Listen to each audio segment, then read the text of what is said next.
নাই আমরা চেয়েছিলাম স্থগিত ডিসেম্বর মাস পর্যন্ত, কারণ এখানে অনেকের ছেলে মেয়ে পড়াশোনা করে স্কুল পরিবর্তন বা মাদ্রাসা পরিবর্তনে যেমন জটিলতা আছে, এই মধ্যবর্তী সময়ে তেমনি বাসা ভাড়া পাওয়া নিয়ে জটিলতা আছে।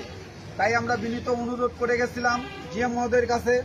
তো আমরা সকাল 9টা থেকে এখন প্রায় 5:30 পর্যন্ত বাজে আমরা অপেক্ষা করলাম, তাদের পক্ষ থেকে কোনো প্রকার সাড়া আমরা পাইনি। যে কারণে আমরা এই বদলি, মানবিক বদলিটা যদি আমাদের স্থগিত না হয়, তাহলে আমাদের একটা পরিবার পরিজনের সঙ্গে, অর্থাৎ আমরা যে পল্লী বিদ্যুৎ পরিবার বলি, অফিসাররা যে আমাদের বন্ধু বা তারা যে আমাদের সহযোগী, তার কোনো প্রমাণ চিহ্ন এখানে কিন্তু থাকতেছে না।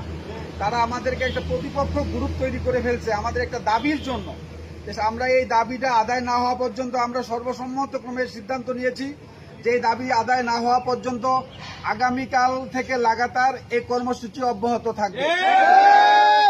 এর কারণে গ্রাহক হয়রানি কিংবা কোনো অপ্রীতিকর দুর্ঘটনা ঘটলে তার দায় দায়িত্ব সম্পূর্ণ কর্তৃপক্ষকে বহন করতে হবে। কারণ আমরা আপোষে বিশ্বাসী, আমরা মানুষের দূর প্রান্তে আমরা ডোর টু ডোর সেবা দিই। তাদের আমাদের সে বিষয়টা আমাদের অত্যন্ত জানা আছে, কিন্তু তারা এটাকে ইগনোর করলো। আমাদের সর্বশেষ আজকে মনে হচ্ছে যে তারা যে বলে আমরা গ্রাহক সেবার জন্য যে তারা অস্থির, আজকে আমাদের এই সামান্য দাবির কাছে এটা ভুল প্রমাণিত হয়েছে। কারণ আমাদের দাবিটা মেনে নিলে, আমরা এও বলেছিলাম যে এটা আমাদের দাবিটা মেনে নেন, আমরা চলে যাব এবং আপনাদের কথা দিচ্ছি প্রতিদিনের ন্যায় আজকে 3টা করে কাজ হলে বেশি করে দিব।